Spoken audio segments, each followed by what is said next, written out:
Hola chicos, buenos días, ¿cómo estamos? Hola, profesora, buenos días. Muy bien, ¿y usted? Bien, bien, platíquenme en qué razón financiera nos quedamos la vez pasada, porque como grabé, pues ya no sé, digo, no grabé, ya no sé en cuál nos quedamos.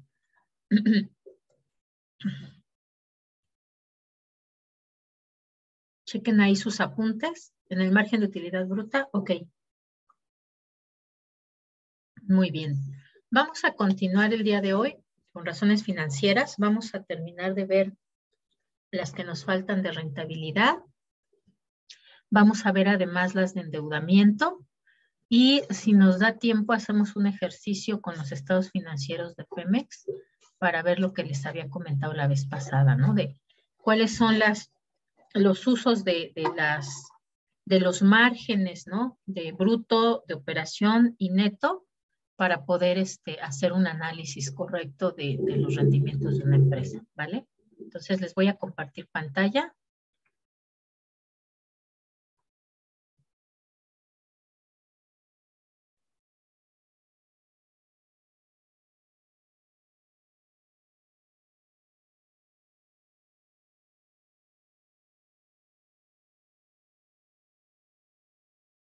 Está acá, ok. Sí. Y bien, ok, entonces, para calcular el margen bruto, necesitábamos la utilidad bruta y las ventas, ¿no? Déjenme ver qué calculamos acá. No, esto fue con otro grupo, ¿no? No, esto no fue con ustedes. Ah, ¿este es el que fue con ustedes o el anterior, chicos? El de Cemex y Bimbo. ¿O fue este de Autlán y Grupo México?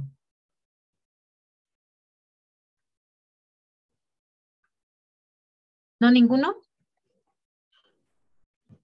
Ninguno, profesora. Ok, entonces vamos a abrir otra para calcular los nuestros. Sí, acá.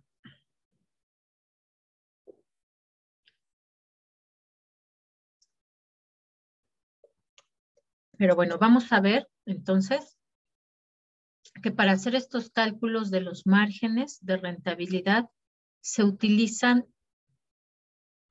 diferentes razones financieras. La primera es esta, el margen de utilidad bruta, donde tomamos la utilidad bruta con respecto a las ventas. Pero no solo eso, tenemos también otros dos márgenes, que es el margen de operación, que es muy parecido, solamente que aquí vamos a usar la utilidad operativa, pero también sobre las ventas, y además tenemos también el margen neto, que lo calculamos con la utilidad neta sobre las ventas. Si ven, estas son tres utilidades o tres resultados que obtenemos en el estado de resultados. El primero va a ser siempre el margen bruto, porque a las ventas le restamos el costo de ventas y obtenemos la utilidad bruta. A esa utilidad bruta le restamos los gastos de administración y gastos de venta y obtenemos el margen de operación o la utilidad de operación. A esa utilidad de operación le restamos el ICR y el reparto de utilidades y entonces obtenemos la utilidad neta. Entonces, son con los tres resultados parciales del estado de resultados, vamos a calcular diferentes márgenes. Vamos a tener entonces el margen bruto, que se calcula con la utilidad bruta. Vamos a tener el margen de operación, que se calcula con la utilidad de operación. Y vamos a tener el margen neto, que se calcula con la utilidad neta. Entonces, lo que va a cambiar es el numerador. En una utilidad bruta, en otra utilidad de operación y en el otro utilidad neta. Y el denominador va a ser siempre el mismo. Lo vamos a estar dividiendo entre las ventas, todos y cada uno. A ver, denme datitos por ahí. ¿Quién tiene datitos? Yo, profesora. Ajá. ¿Qué empresa es? Soriana 2020. Muy bien. ¿Cuánto tenemos ahí de utilidad bruta? 16.903.227. Ok. ¿Y de ingreso de ventas? 78.392.384. De una vez dígame cuánto tiene de utilidad de operación. La de operación. Es 4.260.748. Ok. Y de una vez dígame cuánto tiene de margen, perdón, de utilidad neta. 1.520.779. Muy bien. Ok.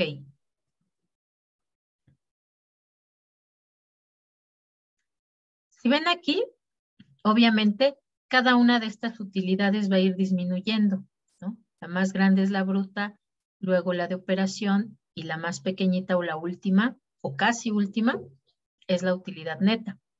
Las ventas van a ser las mismas, ¿no? Si hablamos del mismo año. Entonces, vamos a calcularlos y me dicen cuánto les da, por favor.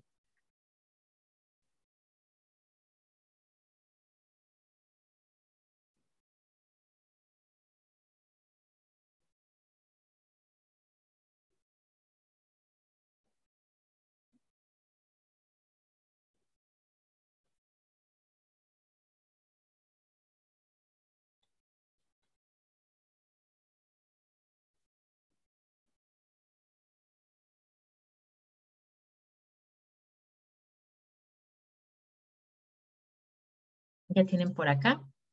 Ok, 0.21, la primera, ¿verdad? ¿Está? O la última. En el margen bruto. Ok, muchas gracias. Very.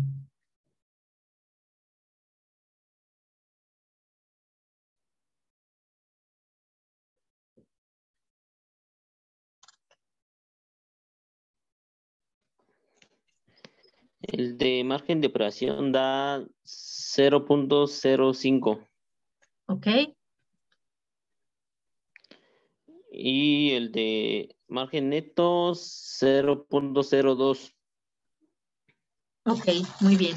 Si ven ustedes, pues obviamente también, si va disminuyendo el monto de la utilidad o del resultado que estamos usando, pues también será más pequeñito, ¿no?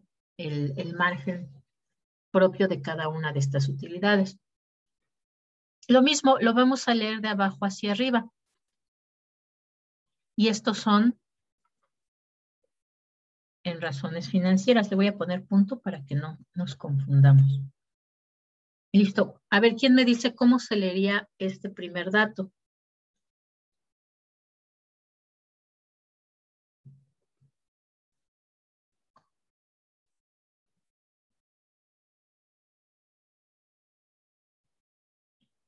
A ver, por ahí, Paula.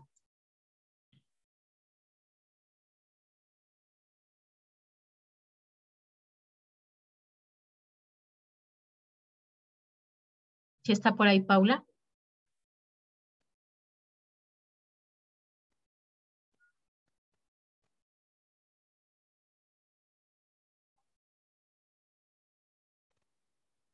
¿Sí está Paula o no está? Vamos a ponerle la sala de espera a ver cuándo se da cuenta que no está. Ok, pero ya aprendimos a leer las razones financieras desde hace 2 clases, Paula. Entonces sí puede leer esto.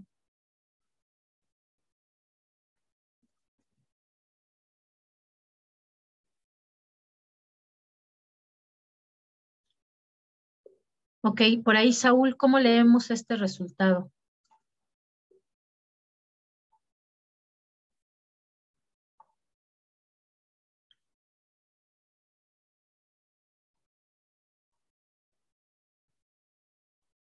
¿Tampoco? ¿O tampoco está?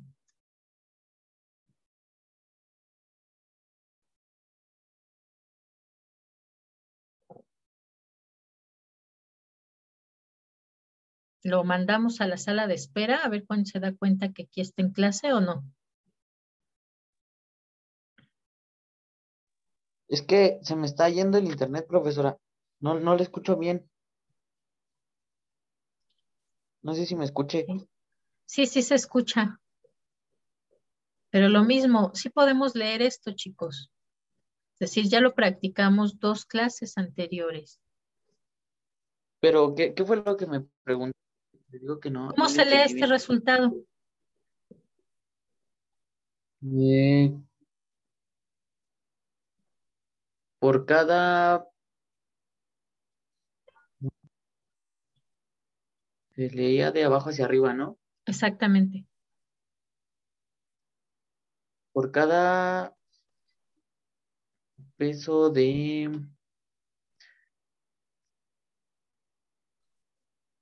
Ay, es que ¿de dónde habían salido los datos? De acá, mire, se la pongo para que lo vean.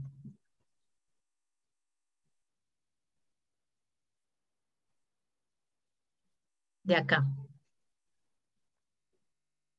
Ah, ok.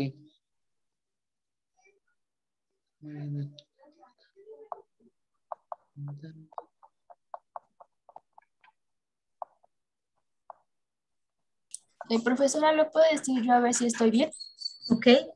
Sí, sería por cada peso de ventas tengo 0.1 de utilidad bruta.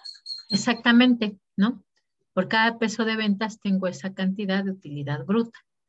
También lo puedo mencionar, pero es importante que primero aprendan a leerlo, porque entonces justo ya sabemos cómo usarlo cuando hablamos de porcentajes. Si lo multiplicamos por 100, multiplicar, no dividir. Si lo multiplicamos por 100, pues lo podemos decir en porcentaje, que sería el 21%. Entonces, Soriana tiene de margen bruto, por cada peso de sus ventas tiene 0.21 centavos o 21 centavos de margen bruto o 21% de margen bruto. ¿Cómo leemos el de operación, chicos? Este de acá. A ver, por ahí Samantha.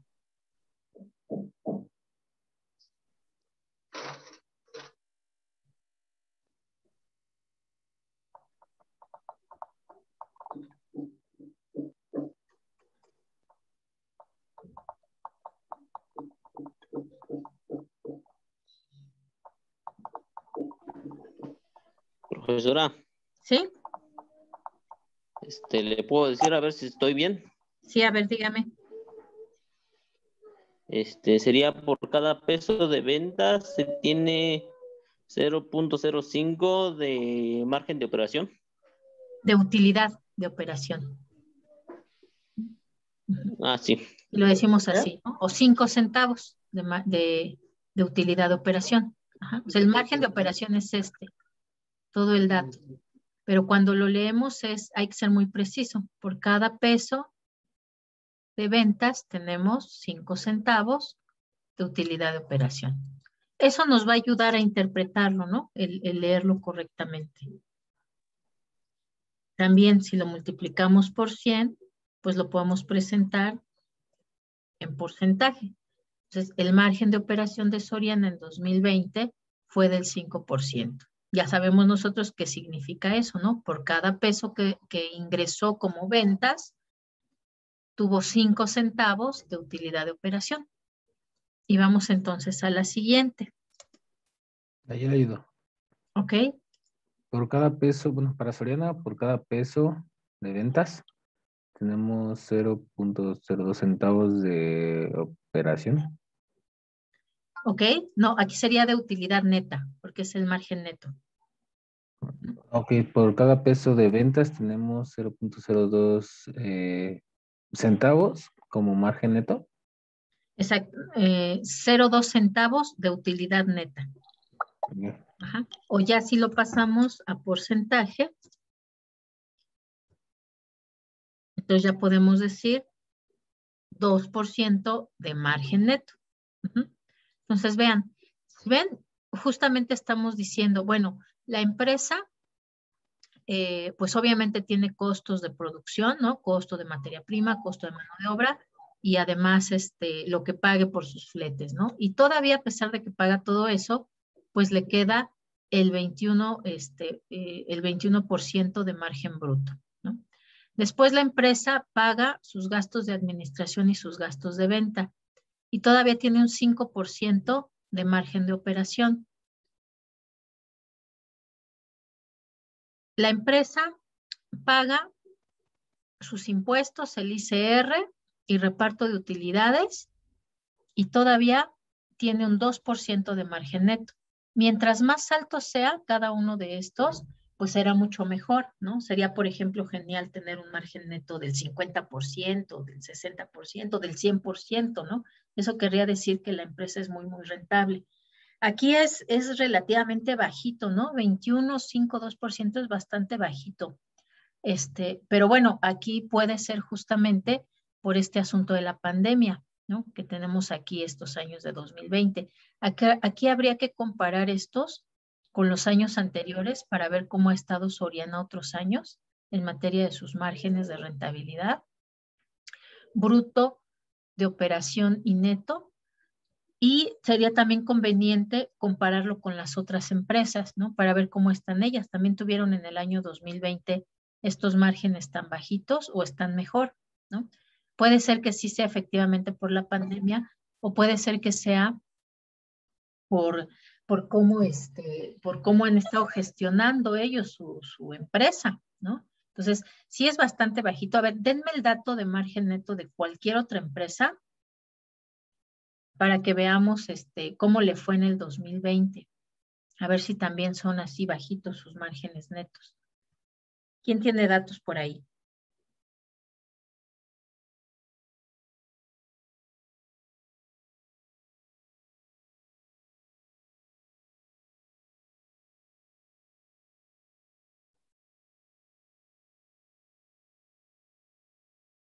¿Nadie? De cualquier empresa, no importa. Yo, profesora. Ajá, De Aristos 2020. de Aristos, ok. ¿Cuánto tiene de utilidad neta? De utilidad neta. Ajá. Son 52,220,000. ¿Y cuánto tiene de ingreso de ventas? 2,070 millones. 94,000 y 3 ceros. Ok, listo. Vamos a calcularlo y me dicen cuánto es.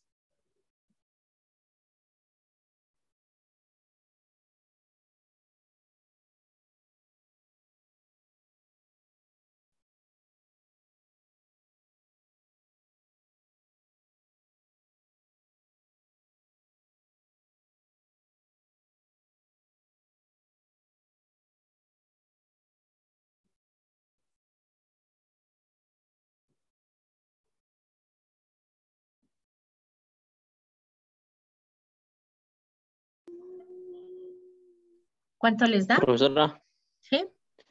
0.02. Ok, pues también es bastante bajito, ¿no? Es decir, es igual que en el caso de Soriana, pues también no le fue tan bien en el año de la pandemia. Bueno, y es lógico porque son hoteles, ¿no? Entonces, vean, también es muy bajito. Entonces, quiere decir que sí, eso está interesante porque hay que ver, por ejemplo, en 2016 cómo estaban las empresas y cómo les fue a todas en 2020. Por lo pronto, estas dos, pues no les fue tan bien, ¿no? Sí se ve ahí el reflejo de la pandemia. Bueno, vamos entonces a seguir. Profesora, Estas son razones de rentabilidad. Ajá, sí lo escucho. en el caso de las financieras, como no tenemos ventas, ¿sería la suma de todos los ingresos? Ajá, la suma de todos los ingresos, exactamente. Ahí eso sí, los bancos, ¿no? Porque los bancos no pararon. Ellos deben de tener mejores resultados, ¿no?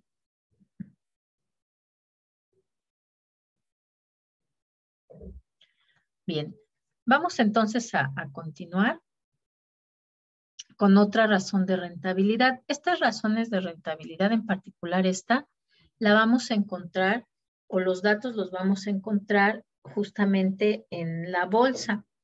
Esto nos habla de la utilidad por acción. Para los datos que revisan los posibles inversionistas o compradores de acciones en la bolsa, esta es una razón financiera básica, ¿no? Va a ser obviamente en lo primero que se van a fijar.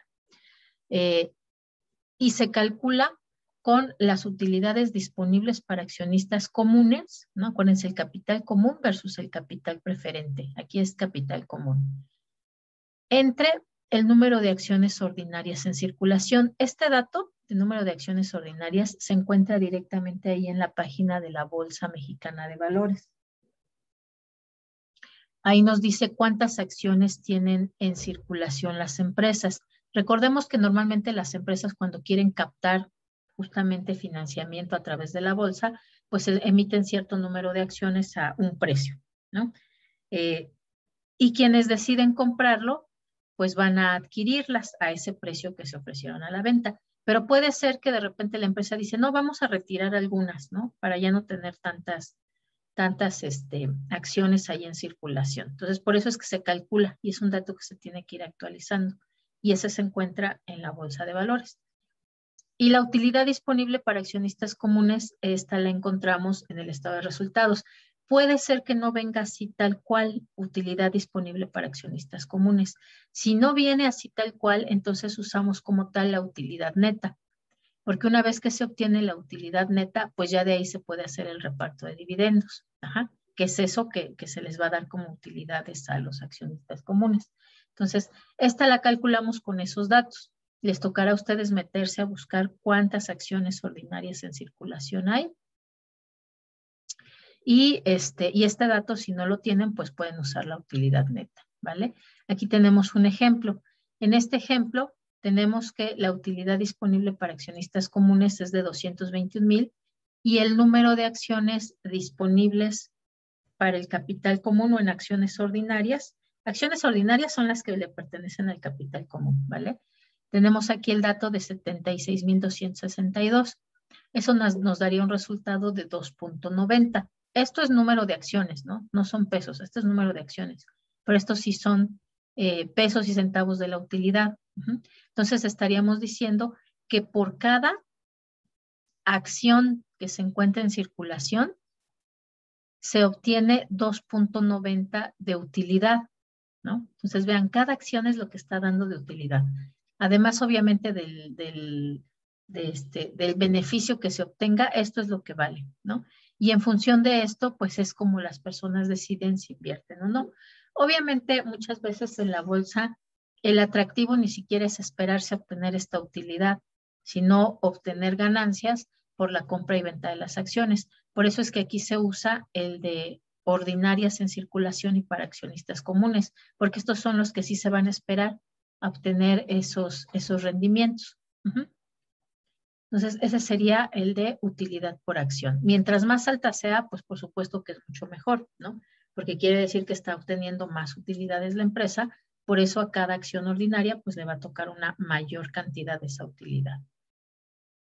Pero en lugar de leerlo como por cada peso, es por cada acción, porque aquí estamos hablando del número de acciones. La siguiente razón es el ROA, que es el rendimiento sobre activos o rendimiento sobre la inversión.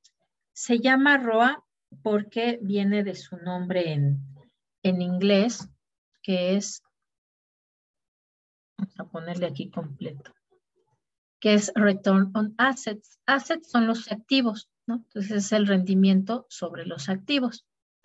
Recordemos que los activos, pues es en todo lo que la empresa tiene invertido, ¿no? Por eso también se le llama así rendimiento sobre la inversión. Esta es de las razones financieras básicas. Siempre la vamos a encontrar en los informes financieros porque es de las que nos dan información sobre el buen manejo y la rentabilidad de las empresas. Lo que nos mide es por cada peso de activo total, cuánto vamos a tener de utilidad neta. Y obviamente eso nos habla de qué tan bien está usando sus activos la empresa, qué tan bien está usando la inversión que tiene para generar utilidades. Mientras más alto sea, entonces, quiere decir que es mucho mejor. Ese sí lo podemos calcular, chicos. Denme datos.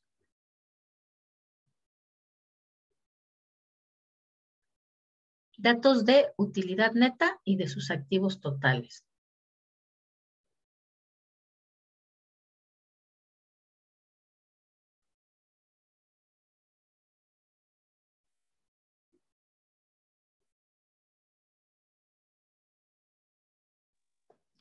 Yo Prustra. Ajá. Soriana 2020. Ujú.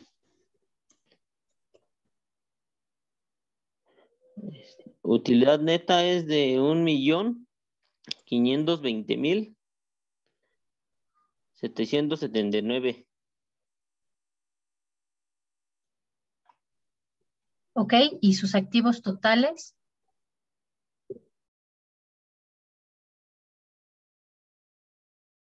No, 149,159,935. Ok, muy bien. Vamos a calcularlo y me dicen cuánto les da.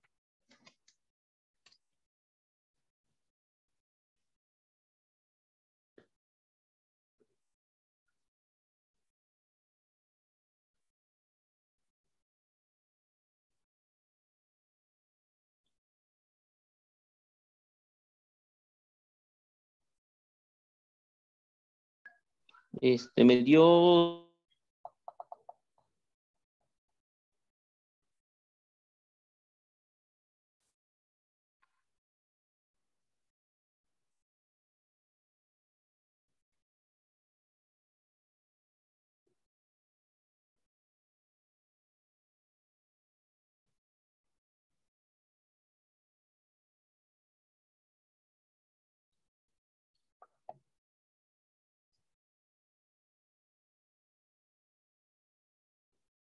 ¿Cuánto le dio? Ya no lo escuché.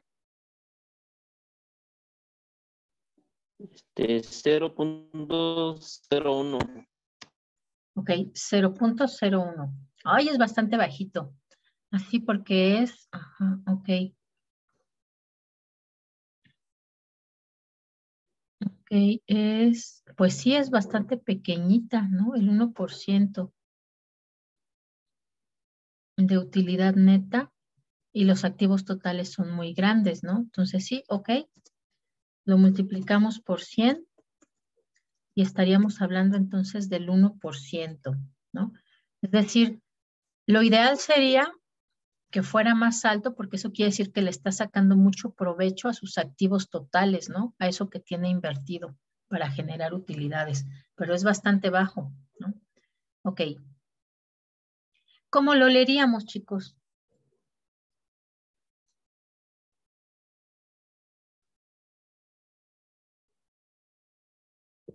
Profe, ¿puedo leerlo a ver si estoy bien?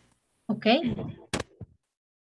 Sería, bueno, por cada peso de activo total se tiene 1% de, no, por cada peso de activos totales se tiene 1% de utilidad neta.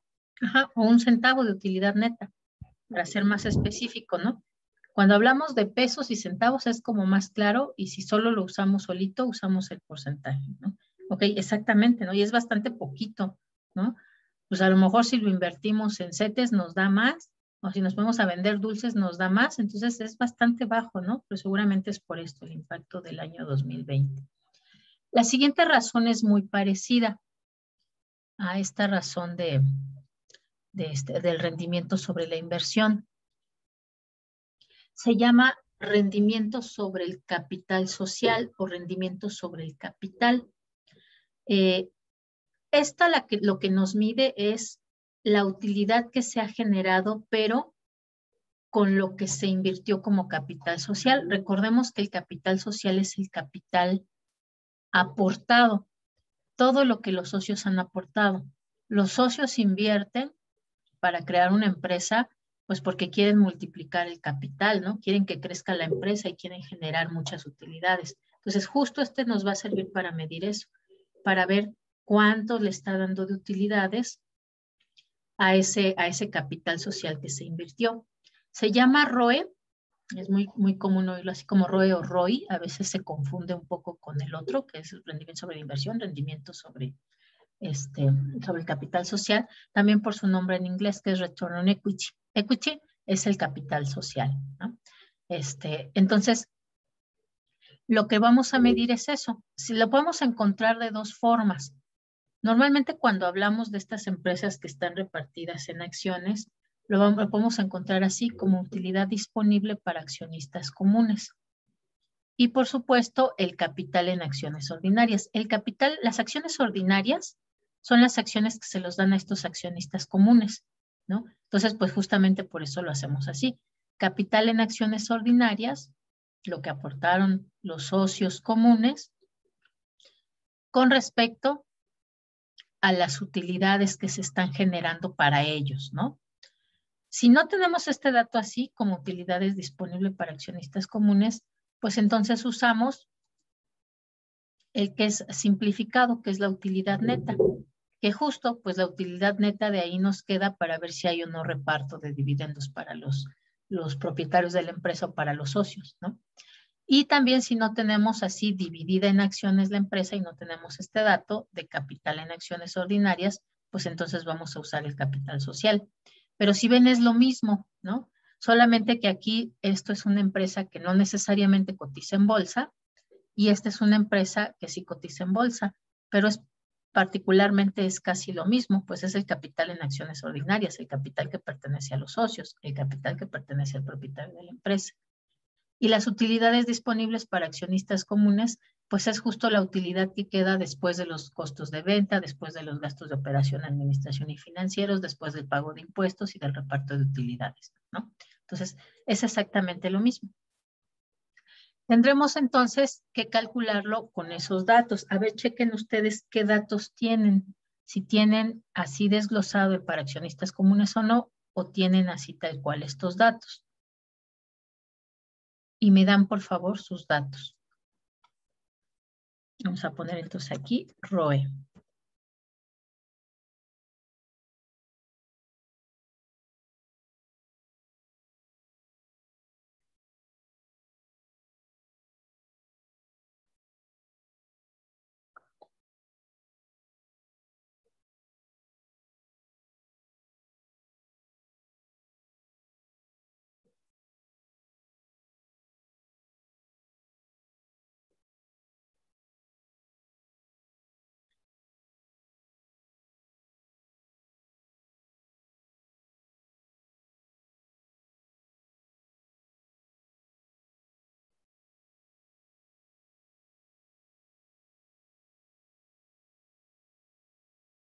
¿Nadie tiene por ahí sus datos? No, yo no tengo esos datos, profesora. Pero no tiene tampoco capital social, Ah, sí. porque utilidad neta ya está aquí, ¿no? Esta ya la tenemos. Sí, capital social.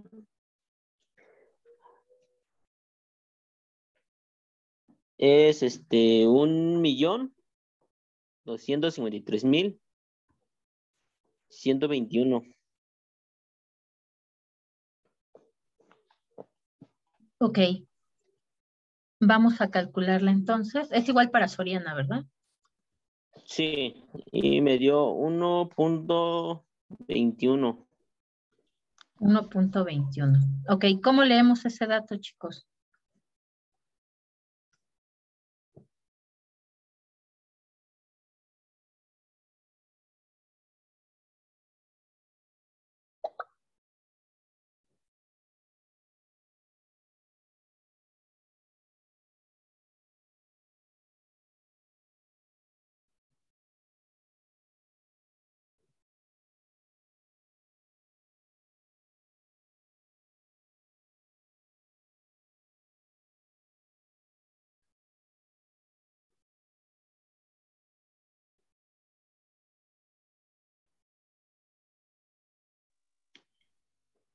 Profesora, Ajá. ¿te lo puedo decir? A ver si estoy bien. A ver, dígame. Sería por cada peso de capital en acciones, se obtiene 1.21 de utilidades disponibles. De utilidades disponibles, ¿no? O también como dice aquí Beatriz, por cada peso de capital social se tiene 1.21 de utilidad neta.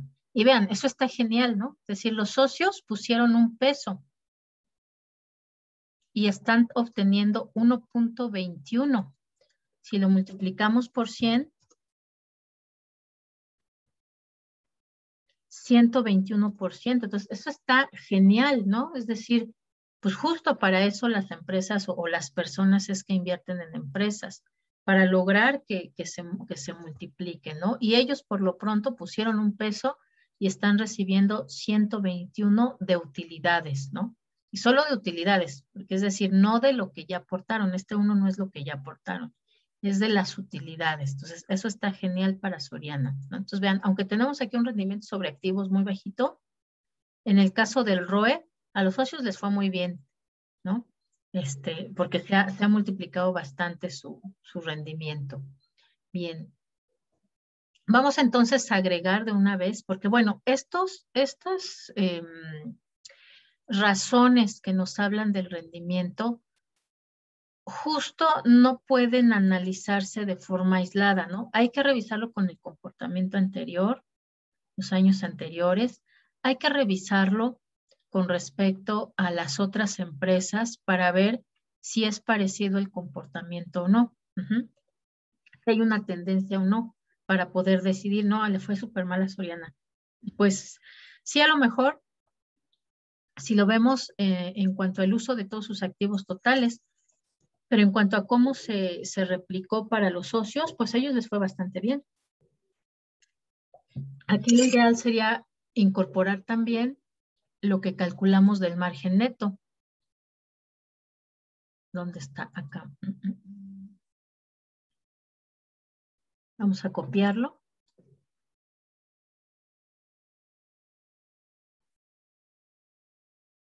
Y entonces con estas tres razones, pues sí ya podemos decir, bueno, efectivamente, pues a Soriana no le fue tan bien en el año 2020, aunque a los socios, pues sí, al menos de lo que han aportado ellos, sí se les ha replicado bastante. Por eso es que se mantiene, ¿no? Porque uno diría, ¿cómo una empresa con tan bajo rendimiento sobre activos y tan bajos rendimientos de margen neto, cómo es que sigue, ¿no?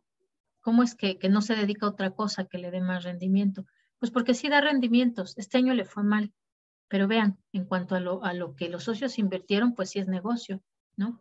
Entonces, justo por eso nos sirve el comparar, mezclar varias razones financieras para poder hacer un análisis más completo, ¿no? Y también nos sirve mucho más hacer el análisis a lo largo del tiempo. ¿Cómo le ha ido? ¿Cuántos años lleva con este tipo de tasas de ROA? ¿Cuánto tiempo lleva con estos márgenes neto? Y nos conviene verlo también entre empresas para ver si, pues es que todo el sector está así por esta situación o es solamente a Soriana a la que le ha ido así. Y yo aquí, por ejemplo, pues echaría un ojito a ver qué más tiene, porque cómo es que para los socios sí es muy rentable y para el resto de las personas no. Por ahí quiere decir que entre el margen bruto y el margen de operación y el margen neto, por ahí se está gastando mucho en algo. Por eso es que al final sí es rentable para los socios, pero no es rentable como tal la empresa, o menos por lo pronto es muy, muy bajita su rentabilidad. La siguiente razón financiera que vamos a ver son estas que también vamos a usar. Bueno, aquí está la Return on Equity, son estas, que también se usan mucho para tomar decisiones de los inversionistas que deciden comprar o vender acciones en la bolsa. Ya sea si les interesa mantener como tal la acción, porque es una empresa con buenos resultados, o ya sea solamente para comprar y vender sus acciones y obtener ganancias a partir de esa compra y venta. La primera es la razón precio-utilidad o price earning.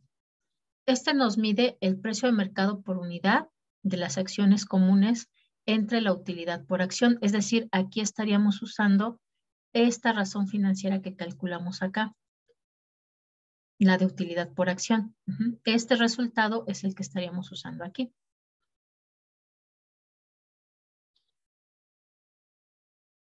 Y además el precio de mercado. Este precio de mercado, pues es el precio al que se vende las acciones en la bolsa. Sin embargo, recordemos que los precios de las acciones cambian todos los días, ¿no? Es más, durante el día en que está operando la bolsa va cambiando también ese precio de mercado. Puede abrir a un precio y cierra a otro, más alto o más bajo. Entonces, normalmente aquí vamos a usar el precio promedio de mercado durante el año, particularmente porque es el que es para acciones comunes, es decir, para los socios que tienen voz y voto. El capital común es aquel que le pertenece a los socios de la empresa que toman las decisiones, ¿no? El capital preferente es aquel que solamente tiene voz y su voz es comprar o vender las acciones, pero no tiene voto, no toma parte en las decisiones de la empresa. Entonces, lo que tomamos ese es el precio de mercado de las acciones comunes, lo encontramos también en la Bolsa Mexicana de Valores, y la utilidad por acción, que ya vimos que la calculamos nosotros con el número de acciones en circulación. El resultado, pues nos dirá obviamente cuánto están dispuestas a pagar las personas que van a comprar acciones en la bolsa por cada peso de la utilidad que genera la empresa, ¿no? Es decir, si están dispuestos a pagar una relación muy alta, quiere decir que hay mucha confianza en esa empresa, ¿no? En cómo está manejando, hay mucha confianza en que el valor de las acciones va a estar creciendo, ¿no? Si por el contrario tiende a ser más bajo, pues puede ser que nos hable de que no está tan apreciada en la bolsa las acciones de esta empresa. Y nos habla entonces de cuánta confianza tienen. Mientras más alto, quiere decir que le tienen más confianza, ¿no? Que la utilidad va a crecer, va a ser muy buena. Pero en particular para los acreedores, prefieren que sea una relación baja. ¿Por qué? Porque muchas veces sucede esto de las famosas burbujas en las bolsas de valores, ¿no? Que empiezan a demandar mucho la acción de esta empresa y empieza a subir su precio, no porque esté creciendo la utilidad, sino porque en la bolsa está creciendo mucho el precio de la acción. Entonces, si se generan estas burbujas, es lógico que en cualquier momento se va a reventar y va a caer el precio. Si cae el precio de las acciones, ¿eso qué quiere decir? Que la gente no está interesada en financiar esa empresa, ¿no? Porque ya es muy bajo el valor de las acciones. Y entonces, eso puede llevar a la empresa a situaciones de falta de liquidez o incluso de insolvencia. Por eso es que los acreedores prefieren que no sea tan alto, prefieren que sea bajo, que se mantenga estable, ¿no? Es decir, que sí se compren las acciones, pero de preferencia que no sea tan alto, porque si en algún momento se revienta la burbuja, la empresa caería en problemas de liquidez y entonces a lo mejor habría riesgo de que no les pagaran a los acreedores, ¿no? Entonces, vean, ¿no? Esa es la diferencia también. Bueno, pero esas empresas no cotizan en la bolsa, ¿verdad? ¿Están en el mercado extrabursátil? No. No, claro, todas las empresas que les asigné cotizan en la bolsa. Todas. Por eso se las asigné, justamente. Porque primero reviso cuáles están cotizando en la bolsa y después se las asigno. Ah, bueno, pero hablando de las que no nos asignó. Ok, Es que hay hablaba empresas sobre- que no cotizan Ajá. en bolsa. Las que no cotizan en bolsa, pues obviamente no pueden calcular su razón precio-utilidad porque no tienen acciones. Entonces no tendrán utilidad por acción y no tendrán un precio de mercado de las acciones. Ajá. Ok. La siguiente es el rendimiento de los dividendos. Recuerden que los dividendos es también lo que se reparten los socios una vez que ya se pagó absolutamente todo lo que se debía de pagar y que ya se tiene el resultado de la utilidad neta. Normalmente hasta después de que ya se obtiene la utilidad neta, de eso que queda, la junta administrativa de las empresas decide qué hacen con esa utilidad neta. Si se vuelve a invertir en la empresa o si se les reparte a los socios como dividendos. Entonces, justo Por eso es que también es una razón importante porque nos habla de cuánto están repartiendo como dividendos a los accionistas. Y este se va a calcular con el monto para dividendos. Aquí dice rendimiento, pero en realidad es el monto. La voy a tener que convertir para corregirla. Es el monto que va para el reparto de dividendos entre el precio de las acciones, que también tendrían que ser las acciones comunes. Y ese resultado, pues nos va a decir cuál es esa cantidad que se está repartiendo ya a los socios, ¿no? A los propietarios de la empresa con respecto al precio que alcanzó su acción. Obviamente lo que esperamos es que pues haya unos buenos dividendos, ¿no? Para que lo que nos costó la acción pues se pague e incluso nos dé más, ¿no? Nos dé un rendimiento. Entonces, pero bueno, también se calcula si tienen ustedes ahí en el estado de resultados datos de reparto de dividendos y si además es una empresa que cotiza en la bolsa y entonces tiene un precio por acción. ¿Cómo se calcula el precio por acción? Pues simplemente pues es el precio de mercado al que se está comprando o vendiendo la acción. ¿Va que va? Clarísimo hasta ahí. Si ustedes no tienen este dato, ¿no? Por ejemplo, del número de acciones, pues entonces no se pueden calcular estos, ¿no? Necesitamos conocer cuántas acciones están en circulación para poder calcular y ya con ese, pues ya investigamos ahí cómo está el precio de mercado en la bolsa y podemos calcular esto. Si hubo reparto de dividendos, pues ya lo podemos revisar en el estado de resultados, cuánto correspondió al reparto de dividendos, pero también puede ser que haya años que las juntas administrativas deciden no repartir dividendos, ¿no? ¿Saben qué? Que sí hay utilidad neta, pero mejor en lugar de repartirnos, pues hay que dejarlo invertido para el siguiente año, ¿no? Pues nos está yendo bien. Ya ven cuánto tenemos de ROE. Pues sí, pues hay que dejarlo, ¿no? No nos repartimos dividendos entonces. Y bueno, eso será en comparación con el precio de la acción, porque el precio de la acción es lo que ellos tuvieron que pagar por ser socios, ¿no? Entonces, pues lo que se esperaría es que tuvieran buenos dividendos, por eso, con respecto a lo que ellos pagaron por esas acciones, ¿vale? ¿Dudas, preguntas hasta ahí? ¿Todo bien, chicos? Todo bien, Déjenme ver profesora.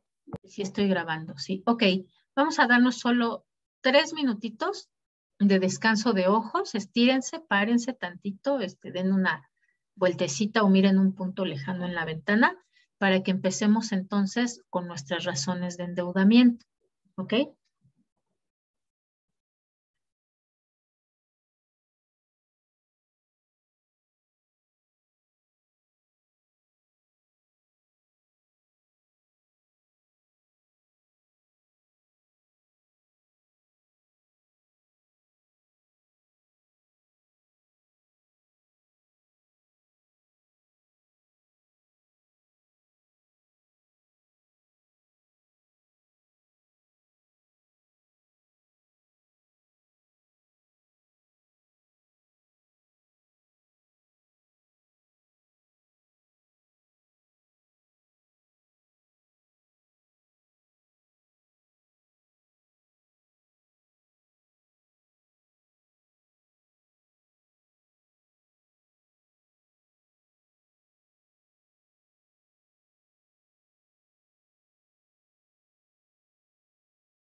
Listo, chicos, ¿ya andan por ahí?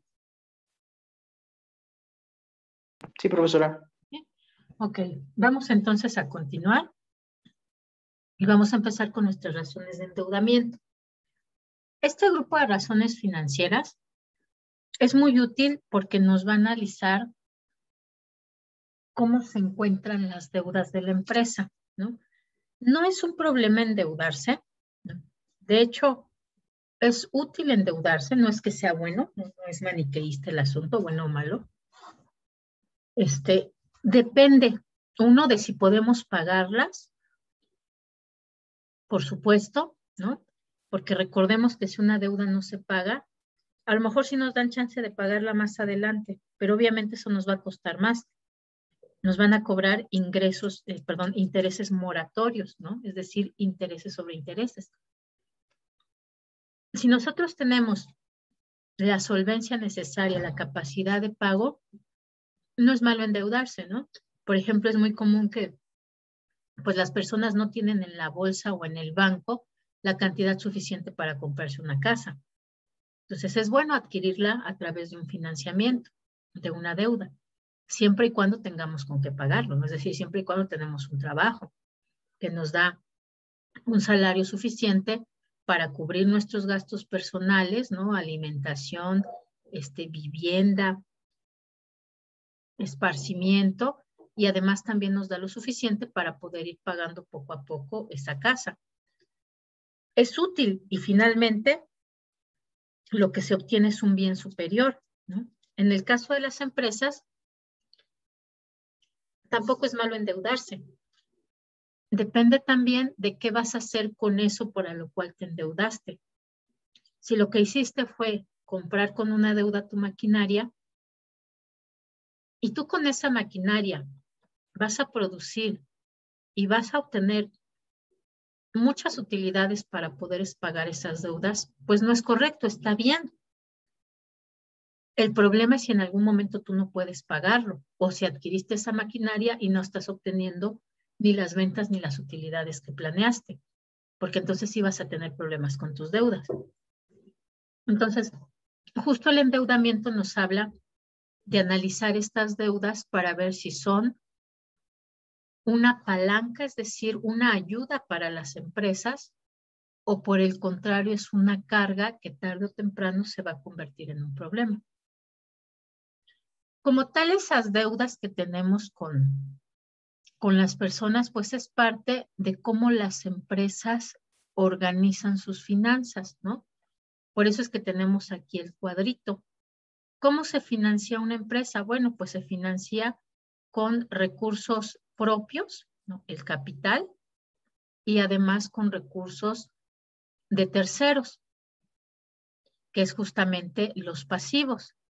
Si nosotros podemos ir cubriendo esos pasivos, pues no hay ningún problema, está bien, porque estamos haciendo más con lo que pedimos de terceros y lo que tenemos nosotros mismos, que si solo usáramos lo que tenemos nosotros mismos. Si solamente se usara lo que tenemos nosotros, pues entonces el tamaño de nuestra empresa sería este. Si además sabemos cómo usar la deuda, pues entonces podemos hacer crecer la empresa hasta este tamaño y además asegurarnos de que todo el tiempo se va a mantener en nuestra propiedad la empresa, ¿no? Porque poco a poco con esto que tenemos podemos ir pagando esto. El problema es cuando la carga de la deuda es tan alta que de repente ya perdemos propiedad de la empresa.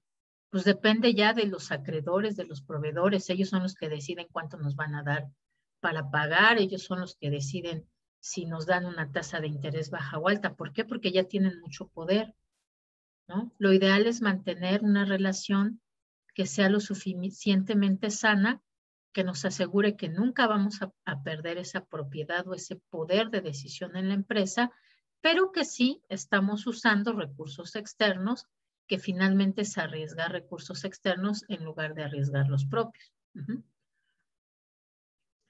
Luego entonces, estas razones de endeudamiento pues nos va a ayudar a analizar tanto a corto como a largo plazo las deudas que tenemos y su generación de intereses. A corto plazo, bueno, es esto que veíamos de liquidez, ¿no? De la capacidad que tenemos para pagar las deudas a corto plazo. Pero en el endeudamiento, sobre todo, nos centramos en las deudas a largo plazo, porque son las que podrían convertirse en un problema. Y porque además serían las que si en algún momento nosotros dejamos de pagar sus intereses, pues se pueden convertir en intereses que se van comiendo todas nuestras utilidades o ganancias. Normalmente cuando tenemos una mayor deuda se habla de que las empresas están muy apalancadas financieramente. No es malo apalancarse entonces, ¿no? Como no es malo tener deuda. Y este nombre de apalancamiento justamente viene de estos conceptos de la física que vieron ustedes en secundaria y en prepa, que nos dice, ¿no? Que una palanca se usa para poder mover un objeto que tiene una masa mayor a la que está ejerciendo la fuerza, ¿no? Si ustedes recuerdan, ¿quién fue Galileo? Es el que decía, ¿no? Denme una palanca y moveré al mundo, ¿no? Es decir, si yo uso esta palanca, yo puedo hacer más que lo que podría solamente con mis fuerzas. Con una menor cantidad de fuerza, yo puedo mover masas más grandes de lo que normalmente yo podría cargar con mis propias manos o con mi propia fuerza. Entonces, justo de ahí viene este nombre de apalancamiento financiero. ¿En qué te vas a recargar para generar más ventas? ¿En qué te vas a recargar para obtener más utilidades? Lo puedo hacer solamente con mi capital, por supuesto, pero además si hago una combinación de recursos propios y recursos externos, yo puedo hacer mucho más porque estoy bien apalancado. También eso nos habla mucho de las empresas. Por ejemplo, las empresas pequeñas, particularmente las micro y las pequeñas empresas, prefieren no endeudarse demasiado por el riesgo que implica, ¿no? Si no puedo pagar los intereses, después me van a comer los intereses, ¿no? Entonces, normalmente vamos a encontrar esta relación. Son muy poquitos pasivos los que tienen y un capital que casi cubre todo lo que ellos están haciendo. Y normalmente es por eso, porque se tiene un poco de miedo al manejo de la deuda. Los pasivos en los cuales normalmente se recargan las empresas micro y pequeñas es en los proveedores, ¿no? Pues el proveedor me da para pagar una semana, me da 20 días, me da un mes. Normalmente se recargan en sus proveedores. Y las empresas que son más grandes normalmente van diversificando esos pasivos que tienen. Pues tendrán que compraron su edificio con una deuda hipotecaria. Habrá otros que además piden dinero prestado de corto plazo para comprar materia prima. Habrá otras que además también pues tienen financiamiento de los proveedores. Habrá otras que además tienen acreedores, ¿no? Es decir, de diferentes formas se combina ese uso de los recursos externos en las empresas grandes. Están más diversificados. Ellos no le tienen tanto miedo a endeudarse porque saben que con lo que pueden generar, ¿no? Sobre todo si están muy bien posicionadas las marcas, los productos de las empresas, saben que van a generar suficiente como para poder pagar estas deudas. Entonces no hay miedo en por qué endeudarse o por qué tomar créditos o financiamientos. Además, también en las empresas grandes, normalmente hay mucha confianza, ¿no? Todos quieren ser proveedores de una empresa buena, ¿no? Todos quieren ser proveedores de, por ejemplo, de Facebook, ¿no? Todos quieren ser proveedores de Google. Todos quieren ser proveedores de Samsung, ¿no? Son empresas que funcionan muy bien. Todos quieren ser proveedores de Mac, ¿no? ¿Por qué? Porque saben que son empresas que funcionan bien, que venden o venden, ¿no? Esas nunca van a dejar de vender. Tienen marcas bien posicionadas, tienen productos muy reconocidos. Entonces, obviamente todo el mundo, sí, yo te vendo, ¿cuánto quieres? ¿1 mes, 2 meses, 3 meses? Sí, págamelo cuando quieras, pues sé que me lo vas a estar pagando y que va a ser continuo. Y que si a ti te va bien, a mí me va a ir bien porque te voy a vender más, me vas a comprar más, ¿no? También todo el mundo quiere ser sus acreedores, ¿no? Sí, ok, no importa, luego me pagas los servicios. Es más, te doy 6 meses para que me pagues los servicios. Yo sé que me vas a pagar, ¿no? Te va bien a ti, me va bien a mí. Entonces también esa es una característica, tienden a tener pasivos más altos porque son empresas que generan mucha confianza. Y aunque sea más grande esta estructura, este apalancamiento, en realidad no hay problema porque con esto que generan pueden irlo pagando conforme se van venciendo. Entonces no tienen problemas. Entonces también ahí podemos notar, por ejemplo, diferencias entre cómo gestionan sus pasivos o sus deudas, su endeudamiento, las empresas pequeñas y las empresas grandes. Otra cosa, por ejemplo, esto que comentábamos, los bancos son casos especiales porque los bancos decíamos que trabajan con los pasivos. Un banco que tiene un pasivo muy alto con respecto a su capital, pues quiere decir que genera mucha confianza, ¿no? ¿Cuántas cuentas tiene, por ejemplo, cuántos ahorradores tienen cuenta en BBVA, en Banamex, ¿no? Pues casi todo. ¿Por qué? Porque hay muchas sucursales, porque desde hace muchos años existen, porque mi papá tenía ahí sus cuentas, porque tiene buenos productos financieros, ¿no? Es decir, generan mucha confianza. Entonces, muchos ahorradores meten ahí su dinero, por lo tanto, sus pasivos van a tender a ser más altos. Las empresas financieras que apenas van saliendo, pues a lo mejor es así, pues también se encargan de captar ahorros del público en general, pero si no son tan conocidos, pues seguramente no todos querrán meter ahí su dinero. Oye, te voy a pagar la nómina no sé, en Financiera Independencia. Ay, híjole, pero no tengo sucursales cerca. Bueno, pues sí, págamelo ahí si no hay de otra, pero en cuanto recibo mi nómina, saco el dinero y voy y lo meto en mi banco de confianza que sí tengo cerquita, ¿no? Entonces, pues no van a tener obviamente tantos pasivos. Entonces, eso nos habla, este apalancamiento y el endeudamiento nos habla mucho de cuáles los niveles de confianza que se tienen en las empresas. También estas razones de endeudamiento nos van a dar entonces información sobre el riesgo. Ah, acá teníamos un comentario, Pedro. Ok, dice, y eso no es un riesgo ya que no es seguro que siempre las empresas tengan el nivel, ejemplo, la pandemia. Depende de la empresa, Beatriz, ¿no? Es decir, aunque por ejemplo en el caso de Soriana tengamos ahorita rentabilidades tan bajas, o sea, Soriana es una empresa que va a seguir vendiendo, es una empresa que además tiene tiendas en todo el país, ¿no? Es una empresa que particularmente distribuye en muchas localidades donde no llega Walmart, donde no llega Chedraui, ¿no? Entonces, si son empresas que están bien en cuanto a sus otros resultados, claro que si crece mucho su endeudamiento puede crecer el riesgo, pero justo por eso se calculan las razones financieras, porque vamos analizando, ¿no? Y vamos analizando a través del tiempo. ¿Cómo estaba el endeudamiento de la empresa hace 5 años, hace 3, hace 2, el año pasado, ¿no? Es alto, sí es alto el endeudamiento, pero todo el tiempo han pagado, no tienen intereses moratorios. Ah, pues entonces está bien. Quiere decir que se endeudan para hacer crecer su empresa y eso es positivo. El asunto es que si tenemos problemas de liquidez, problemas de solvencia, problemas de baja rentabilidad, no hay rotación de inventarios y además la deuda es amplia, los pasivos son grandes con respecto al capital social, pues evidentemente ahí sí estamos hablando de un riesgo. Pero por eso son tantas razones financieras, para que justamente tengamos muchos elementos para decidir si ese tamaño de las deudas es un riesgo o no para la empresa en particular. Aunque tengan endeudamiento muy alto, si las demás razones financieras son buenas, entonces no estamos hablando de riesgo, estamos hablando de que es una empresa que sabe manejar muy bien los financiamientos externos, ¿no? Que sabe manejar muy bien su deuda y que hace mucho con esa deuda. Y es justo lo que vamos ahorita a calcular con algunas razones financieras, ¿vale? Ahí, por ejemplo, y es algo también muy, muy evidente en las personas que tienen tarjeta de crédito.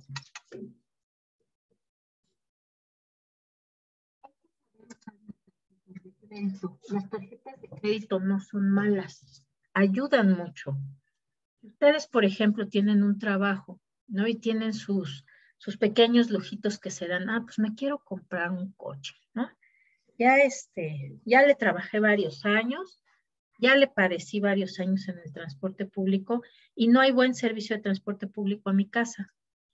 Pues quiero comprarme mi coche, ¿no? Para llegar a tiempo a mi trabajo, para ganarme mi bono de productividad, porque siempre llego puntual. Pero pues obviamente no tengo en la bolsa lo suficiente para comprarme mi coche. pero puedo adquirir un financiamiento, ¿no? Ah, pues lo pago a 5 años. Perfecto, ¿no? Yo ya lo estoy usando, ya estoy llegando temprano, me están dando mi bono de productividad, no llego cansado, no llego estresado, rindo mejor en el trabajo, puedo llevar a mi familia de paseo, ¿no? Es decir, me está dando una buena calidad de vida, no dinero, ¿no? Pero me está dando una buena calidad de vida. Entonces, y yo lo puedo pagar porque tengo un trabajo, ¿no? Un trabajo que es estable, un trabajo donde si le echo ganas me dan un extra, ¿no? Mi bono de productividad o mi bono anual, o si soy vendedor, vendo más, obtengo más, ¿no? Entonces, y me está mejorando la calidad de vida. Entonces, evidentemente, si yo sé manejar esa deuda, pago mes a mes lo que tengo que pagar, estoy obteniendo un bien mayor con esa deuda. El problema es cuando no se sabe manejar las deudas. Por ejemplo, en el caso de las tarjetas de crédito, ¿no? Que la gente adquiere, no sé, supongamos, una televisión en 5,000 pesos y resulta que tenía que pagar cada mes 500 pesos, ¿no? 10 meses. Y bueno, pues resulta que ya pagué el primero bien, pagué el segundo, pagué todos. Ah, pues está muy bien, seguramente pues al final del año tengo que pagar mi comisión por uso de tarjeta o la cuota de la tarjeta y ya. Solo pagué eso, pero me sirvió y me compré mi tele, me compré la computadora, renové mi celular, me fui de vacaciones y todo lo pagué a tiempo y solamente pagué extra lo que me cobran por la comisión anual de uso de tarjeta de crédito. Pues está bien. El problema es cuando me compré la tele, no pagué el primer pago, ¿no? Porque pensé que la tarjeta de crédito era un dinero extra, no que lo tenía que pagar. Entonces, ya no solamente debo los 5,000 pesos de la tele, ahora debo 5,250 por los intereses que me cargaron. Y aparte es otra cosa, la gente no se fija cuánto debe de pagar de interés de tarjeta de crédito. Normalmente las tarjetas de crédito cobran entre un 40 y un 120% de interés. Entonces, y es muy alto, claro que es muy alto. Si pagas a tiempo, no vas a pagar ni un centavo de interés, pero si no pagas a tiempo, va a empezar a crecer tu deuda. Entonces, para el siguiente mes, ya no debes 5,000 pesos, ya debes 5,250 más el nuevo cálculo de intereses, ya no sobre los 5,000 pesos, sino sobre los 5,250. De cualquier forma, ya vas a pagar más interés que lo que ibas a pagar inicialmente. Y entonces ese es el problema, la gente no sabe usar las tarjetas de crédito y empieza a pagar intereses moratorios. No, pues ya debo más, ¿no? Total que dicen, pues es que esa televisión salía en 5,000 pesos y terminé yo pagándole en 15,000 pesos por tanto interés. Pues sí, pero no es porque el banco sea malo, porque el banco desde el principio te dijo, la tasa de interés es del 60% y tú la aceptaste, ¿no? Entonces el asunto es que, y a veces, y es muy común, ¿no? Que la gente dice, ah, pues ya no la pago, ¿no? O sea, ¿cómo ves? Yo ya pagué mis 5,000 pesos, yo ya no voy a seguir pagando. Oye, pero te atrasaste tanto tiempo. Sí, pero a mí me costó 5,000 pesos la tele, ya no voy a pagar la tarjeta de crédito. Entonces, aparentemente los individuos se deshacen del problema porque no lo pagan, ¿no? No importa las veces que les cobren, pero el resto de la actividad financiera sí se afecta, ¿no?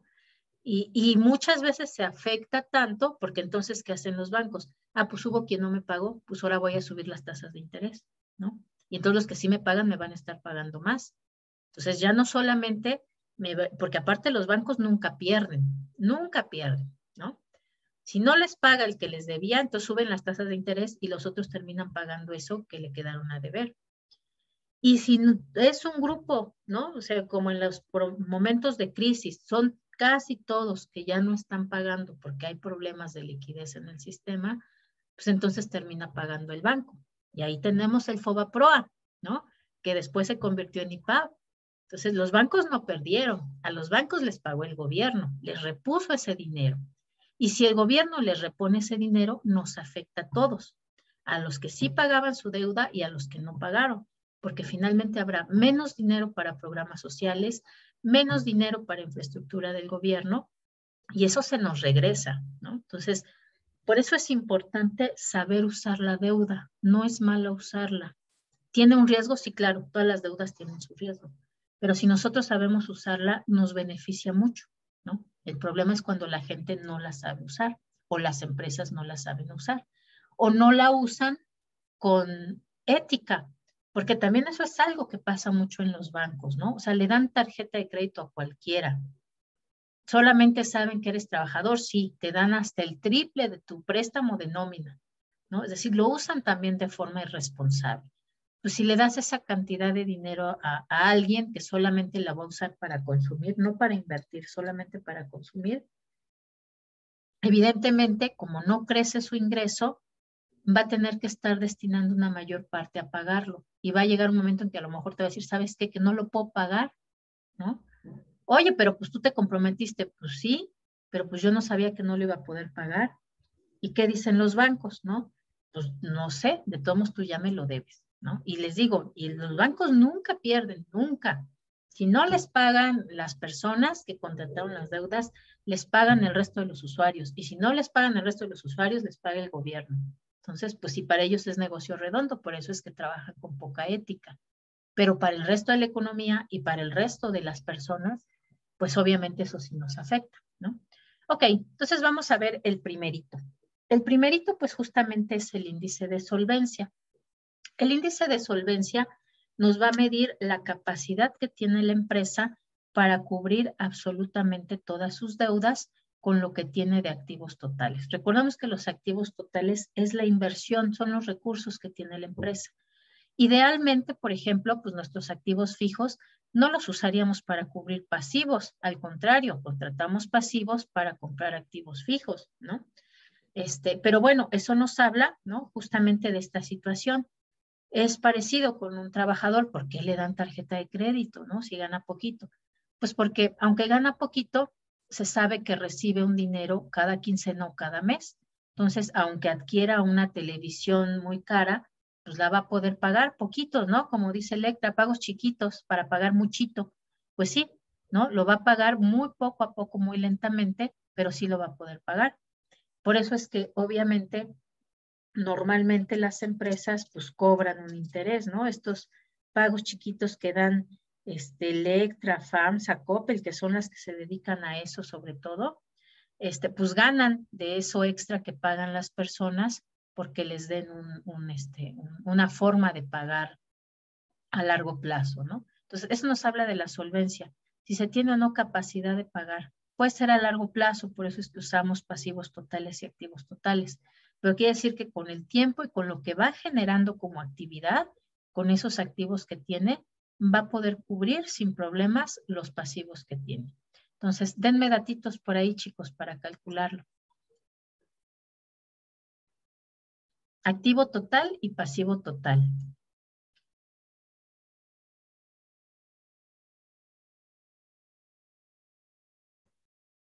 Yo, profesora, ¿Ok? de Aristos 2020.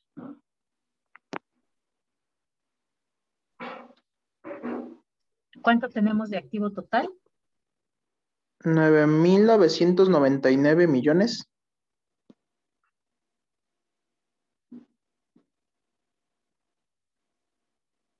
$992,000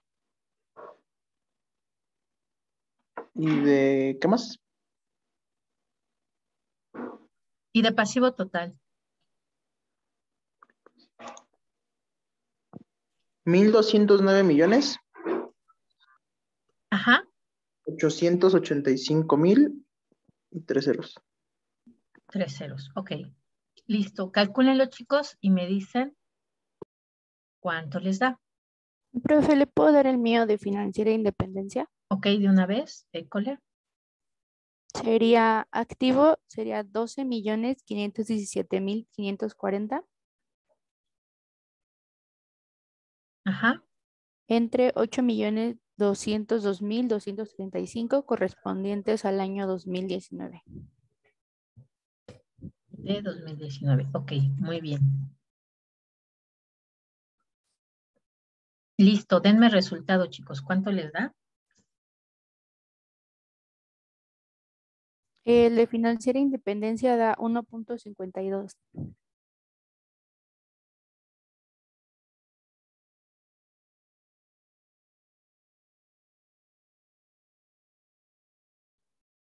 ¿Y el de Aristos cuánto les da, chicos?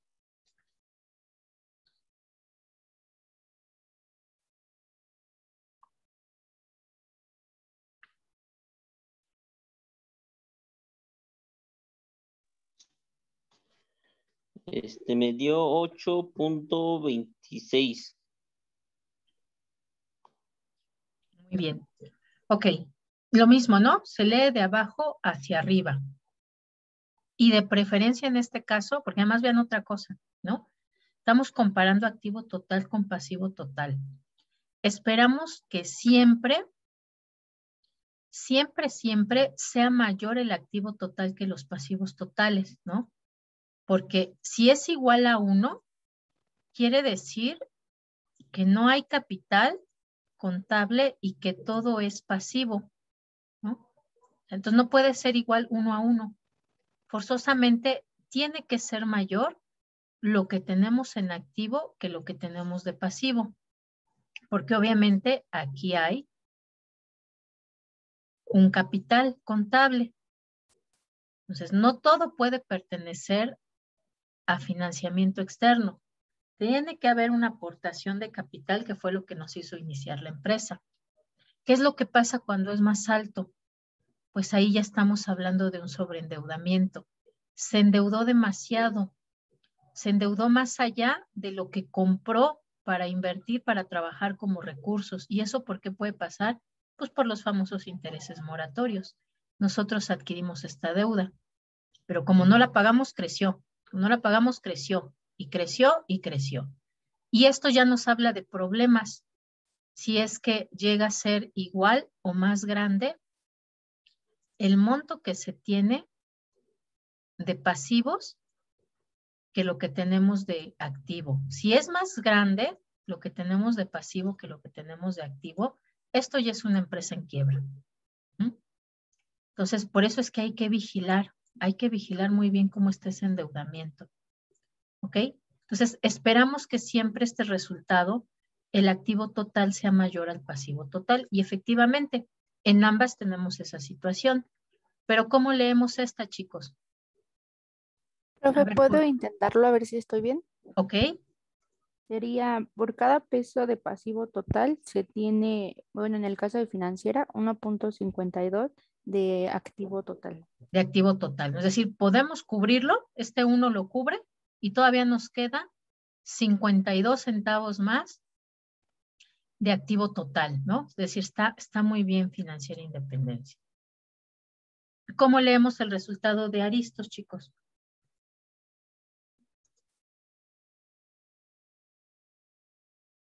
Que por cada peso de pasivo total tenemos 0.26 de activo total. Exactamente, ¿no? No, 8.26, ¿no? Este es 8.26. también está muy bien, ¿no? Es decir, sin problemas, con las manos en la cintura, puedo pagar mis pasivos totales con lo que tengo de activos totales, ¿no? Y todavía me quedan 7 veces más lo correspondiente al ¿cómo se llama? Al pasivo, ¿no? Es decir, en el caso de Financiera Independencia, que es 1.5, tenemos que, más o menos sería esta relación, ¿no? 1 a 1.5, es decir, 1,5 más, ¿no? En el caso de Aristos, es 8 veces, entonces más o menos sería algo así que tenemos de pasivo con respecto a lo que tenemos de activo. Quiere decir que se recarga poquito en los recursos externos. Ok, vamos a ver el siguiente, que además es parecido a uno que ya habíamos visto. En este caso tenemos el índice de apalancamiento y lo que vamos a comparar es el capital contable con respecto al pasivo total. Y se llama apalancamiento justamente porque estamos viendo en cuál nos recargamos más. ¿Nos recargamos más en capital o nos recordamos más en pasivo? Si es menor a 1, quiere decir que nos estamos recargando más en los pasivos. Si es mayor a 1, quiere decir que nos estamos recargando más en los recursos propios de los socios, en el capital contable. Entonces, denme datitos, chicos, capital contable y pasivo total.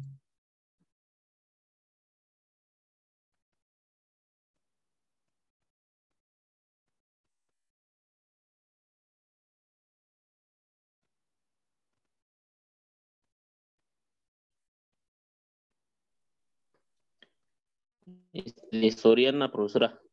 ¿Ok? 2020 en capital contable tiene 675,455,746. ¿Ok? ¿Y cuánto tenemos de pasivo total? Y de pasivos tiene 74 millones Ajá. 614,189. Muy bien. ¿Cuánto nos da esa división, chicos?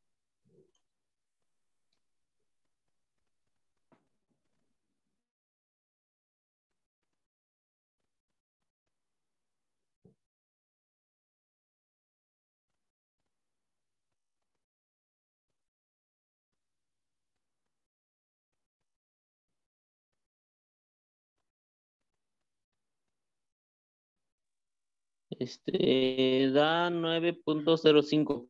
9.05. Ok. ¿No? Entonces aquí estaríamos diciendo, ¿por cada peso de qué?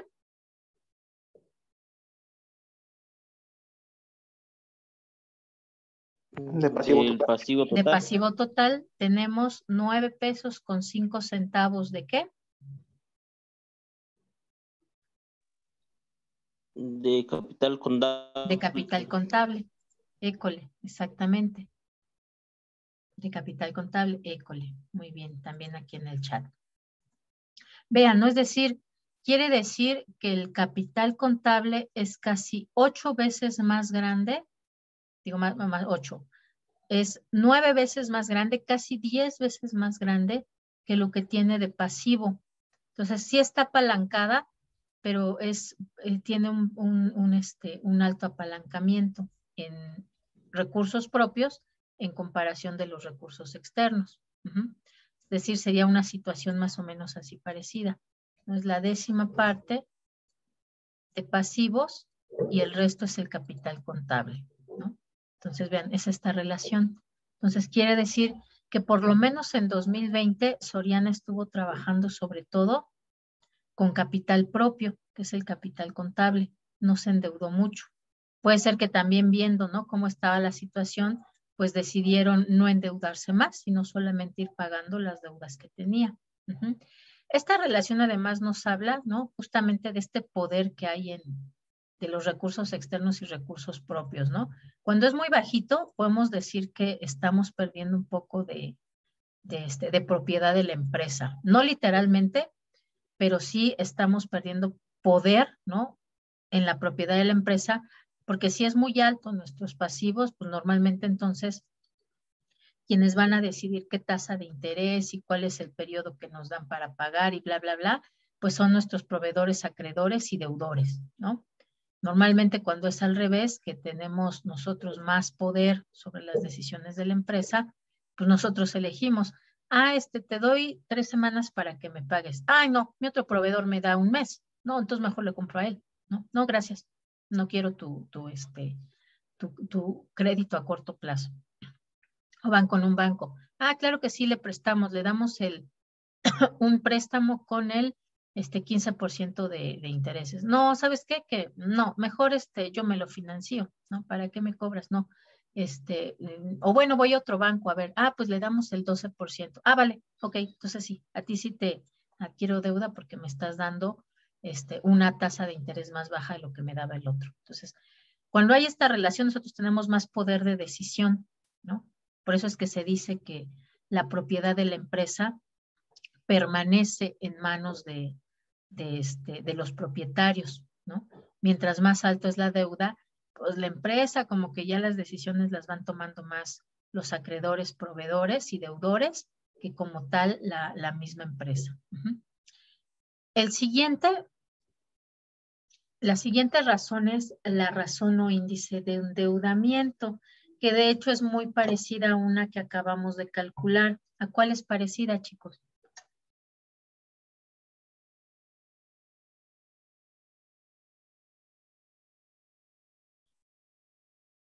¿Al índice de solvencia? Exactamente, ¿no? es por decirlo así solamente el inverso. Aquí lo que vamos a hacer es medir en función de los activos, ¿no? En la otra decíamos, por cada peso de pasivo tenemos tanto de activos. Aquí lo vamos a hacer al revés. Por cada peso de activos, ¿cuánto tengo de pasivos? Es decir, ¿qué proporción de todos los activos que yo tengo están financiados por recursos externos, ¿no? Por financiamiento, por deudas? Obviamente, mientras más alto sea este resultado, quiere decir que la empresa está más endeudada, que la empresa genera, o bueno, recibe más financiamiento de recursos externos que de los propios, y quiere decir que emplea más cantidad de deuda para poder generar o hacer crecer sus activos totales, ¿no? Entonces, la vamos a calcular porque además aquí ya tenemos los datos. Vamos a poner entonces aquí el índice de endeudamiento.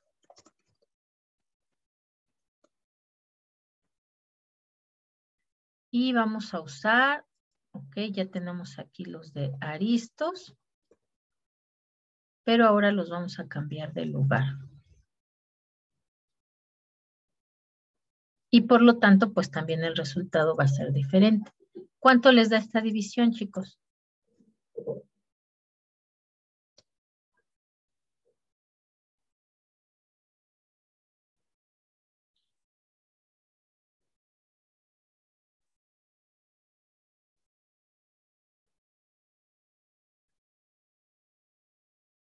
Punto 12. Punto 12. Es decir, quiere decir que por cada peso de activo total tenemos 0.12 ¿de qué? ¿De pasivo? De Bueno, pasivo. Ajá, exactamente, de pasivos totales. O lo podemos presentar en porcentajes, ¿no? O quiere decir que el índice de endeudamiento de Aristos es del 12%. El 12% de sus activos ha sido adquirido con deuda, ¿no? Y digo, pues no está mal, está bien, 12% y lo puede pagar, tiene buena solvencia, vean, pues está excelente, ¿no? Quiere decir que Aristos sabe manejar muy bien sus deudas, no se endeuda mucho, adquiere sus activos con endeudamiento, el 12% de hecho fue con deuda, ¿no? Entonces, pues está bien, ¿no? Ha estado trabajando bien su deuda por lo menos. La siguiente razón financiera es razón deuda a capital. Aquí hay una pequeña diferencia. Cuando hablamos de pasivos totales, recordemos que aquí estamos hablando de deudas y obligaciones. ¿Cuáles son ejemplos de obligaciones, chicos?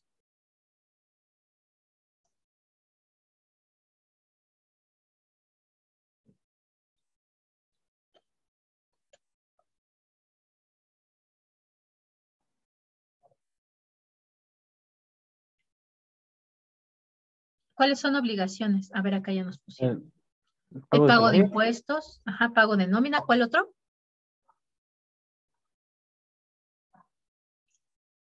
¿Cuál dijo que ya no lo escuché? El de los salarios, pago de, bueno, la nómina, ¿no? Que era lo que decía.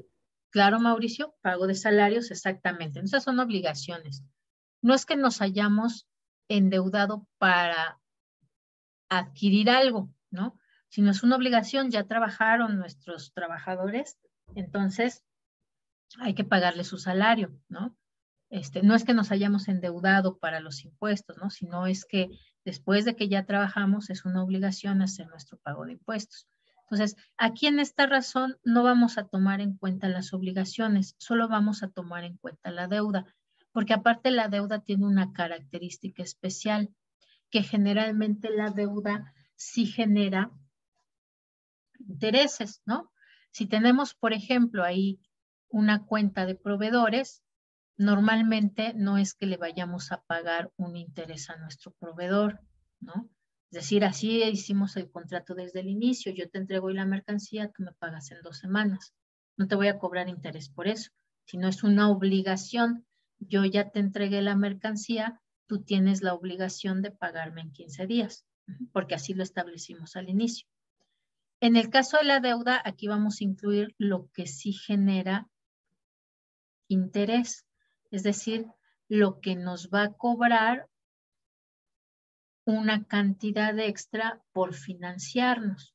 Ajá. Entonces, aquí lo que vamos a ver es la proporción de ese capital social que está financiado por deuda de la empresa, por aquello que sí nos va a cobrar un interés. Uh-huh. Entonces, vamos a abrir ahí una nueva pestañita para calcularla. Vamos a incluir aquello que sí nos cobra intereses. Revisen en sus estados financieros si tenemos algo así como créditos, financiamientos, algo así. Particularmente, puede ser tanto en el pasivo como puede ser en el estado de resultados, en otros gastos. ¿Ok?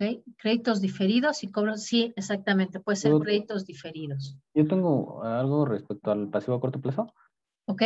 Sí, son, bueno, no sé si es alguno de esos, pero tengo los créditos bancarios, derechos de cobro fideicomitados, Ajá. Reserva mantenimiento mayor, impuestos por pagar y otros. No, impuestos serían obligaciones y no, lo demás ninguno de eso es deuda financiada. ¿Cuál fue el primero que me dijo que tiene los ahí? créditos bancarios. Okay, sí, eso sí, créditos bancarios, sí. ¿Qué empresa es? Infra.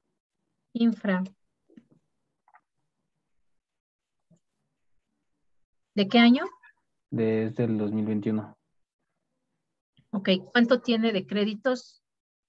Bueno, lo tengo por 2 semestres, en 2 semestres. El primero dice 7.773.900 y en el otro es, bueno, el segundo rubro o semestre dice que es 7.616.000. No, perdón. Sí, 7.616.100, pero no sé cuál de los dos quiera. Vamos a usar el primero, porque ok. no necesariamente se suman, ¿no? Puede ser que sea el mismo, solamente que se va devengando. Pues vamos a usar solamente el de un semestre. Entonces sería ¿Y cuánto tiene? Ajá, el primero, ok, está bien. ¿De qué año me dijo que es? 2021, ¿verdad? 2021, primer periodo.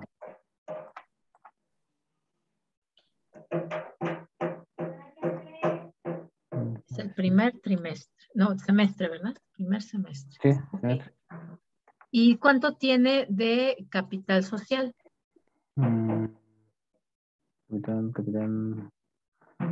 Bueno, es que aquí ya me lo da total de capital. Me dice que es 54 millones 429.300. Ok, sería mejor tener solo el capital social, pero si no lo tenemos, sí lo podemos trabajar con el capital contable. Nada más que ahí en la interpretación habría que especificar. En nuestro índice de deuda capital, considerando el capital contable, tenemos que es de tanto, ¿no? ¿Cuánto nos da la división?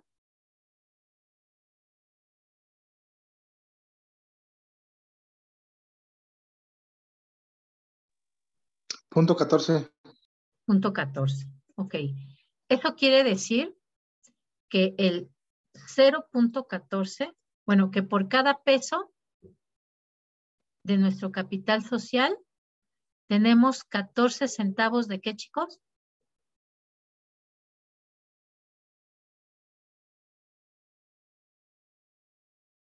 De deuda total. De deuda, ¿no? Exactamente. Si lo pasamos a porcientos, podemos decir que el 14% de nuestro capital social está siendo financiado por deuda, ¿no? Entonces, vean, eso está interesante. Bueno, no el capital social, el capital contable, porque aquí usamos capital contable. Normalmente el capital contable no se financia con deuda, ¿no? Pero aquí más bien lo estamos diciendo así para saber esa proporción, ¿no? ¿Cuál es la proporción que hay entre ellos? Obviamente, mientras más alta sea, quiere decir que la empresa tiene una política de alto endeudamiento.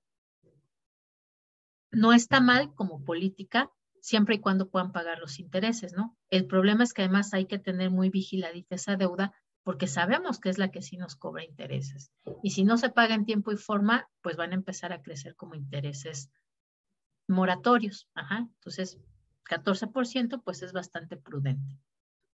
Maestro, ahí en la empresa, el nombre de la empresa no es Infra. Bueno, es Pinfra. ¿Pinfra con P? Ah, ok, Sí, con P. déjeme la corrijo. Sí.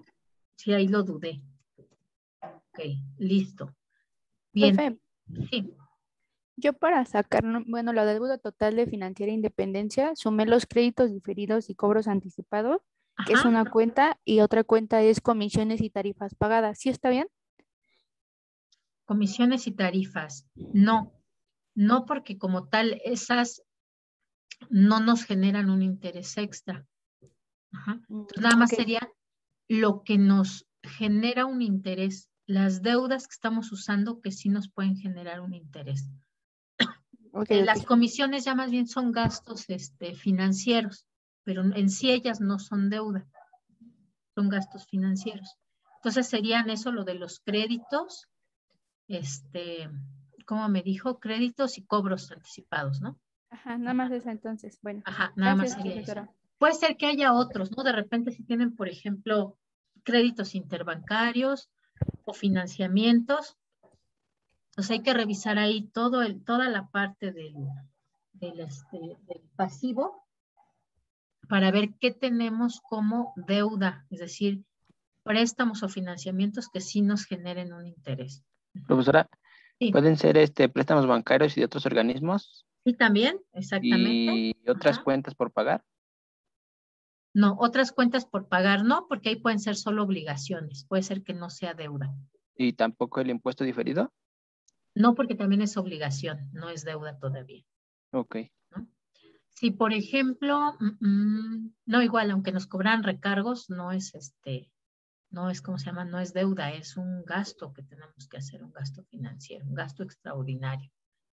Y bien, las últimas dos razones financieras son también exclusivas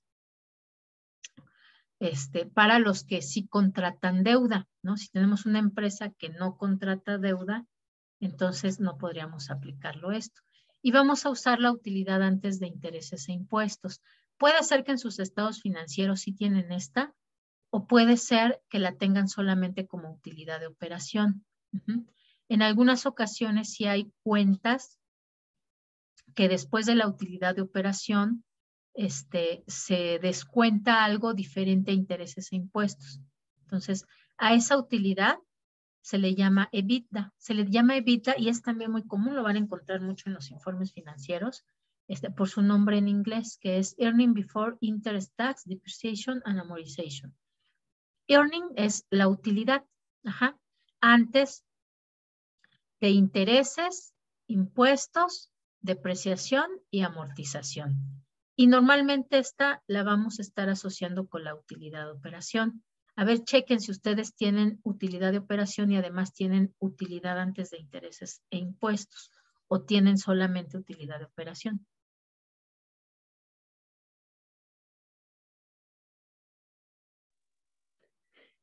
Profesora, Ajá.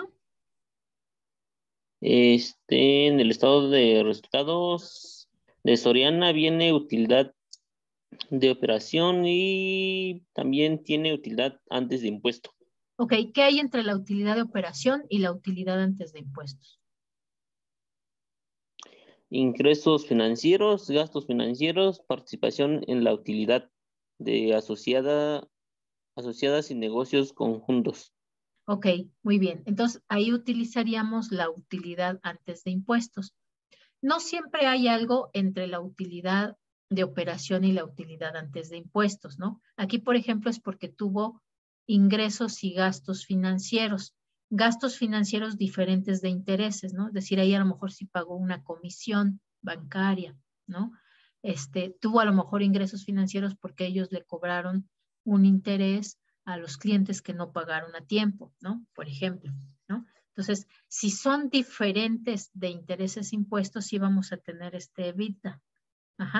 Pero es muy común que no, que solamente nos quedamos hasta utilidad de operación. Entonces, si no hay después de utilidad de operación estos gastos financieros diferentes de intereses, no hay ingresos financieros, entonces es lo mismo, utilidad de operación y EBITDA. Si sí hay algo después, entonces usamos directamente el famoso EBITDA. Y se divide entre los intereses.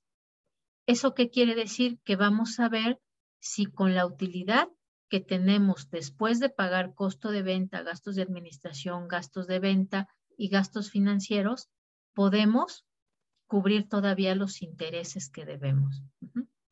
Y la siguiente es muy parecida, solamente que en lugar de tomar únicamente los intereses, va a tomar aquellos que son pagos fijos. Si se adquirió un financiamiento, pues se tiene que pagar lo correspondiente a la deuda, los pagos al capital, más el pago de intereses. Muchas veces en las tablas de amortización no nos lo separan, entonces, bueno, aquí sería un solo valor en lugar de dos. Pero si lo tenemos el dato separado, entonces sí colocamos ambos. Y además tenemos los dividendos por acciones preferentes. Es decir, una vez que ya se obtuvo esta utilidad de operación, se le reparte también utilidades a los accionistas que compraron acciones en la bolsa, ¿no? De nuestra empresa. Y además también se pagará los impuestos.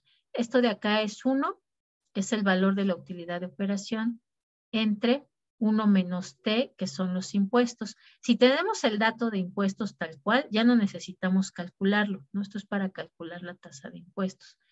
Pero si no, si tenemos el dato ya específico de cuánto hay que pagar de impuestos, entonces aquí no ponemos la operación, sino directamente cuánto hay que pagar de impuestos. Aquí lo que estamos viendo es que si una vez que ya descontamos costos de venta, gastos de administración, gastos de venta y gastos financieros, todavía nos queda dinero suficiente para pagar esas deudas, para repartirle a los accionistas que compraron acciones de nosotros y para pagar impuestos. Si podemos cubrir todo eso, ¿perdón? Perdón que le interrumpa, ¿esa qué razón es?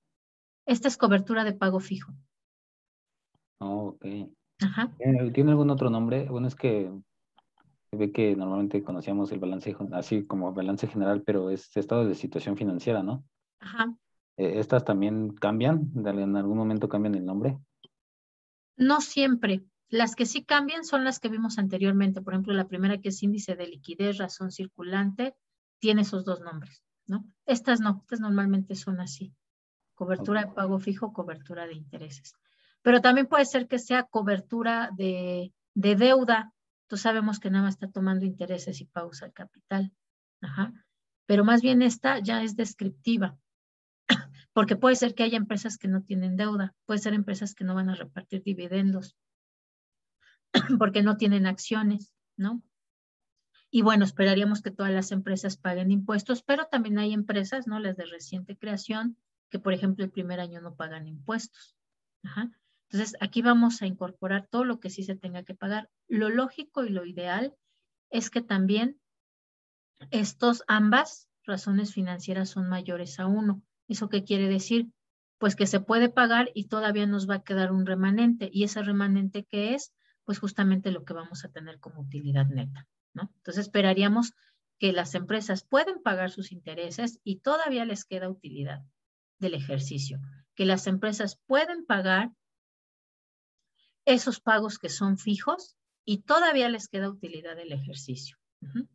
Si el problema es que si son menor a 1, pues quiere decir que ni siquiera podemos pagar ni los intereses ni las obligaciones de pago fijo que tenemos. Y bueno, esas serían ya todas las razones de endeudamiento. Entonces, vean ustedes cómo hay un sinnúmero de razones que podemos revisar y que además debemos combinar, particularmente estas de endeudamiento. No hay que analizarlas solas, hay que analizarlas con otras razones, con las de rentabilidad, con las de productividad, con las de liquidez, para tener realmente una idea clara de si son riesgosas o no, de si ese endeudamiento es riesgoso o no, o simplemente se está apalancando y se está apalancando bien. La próxima clase vamos a ver algunas razones financieras específicas para bancos y vamos a ver además las razones estándar.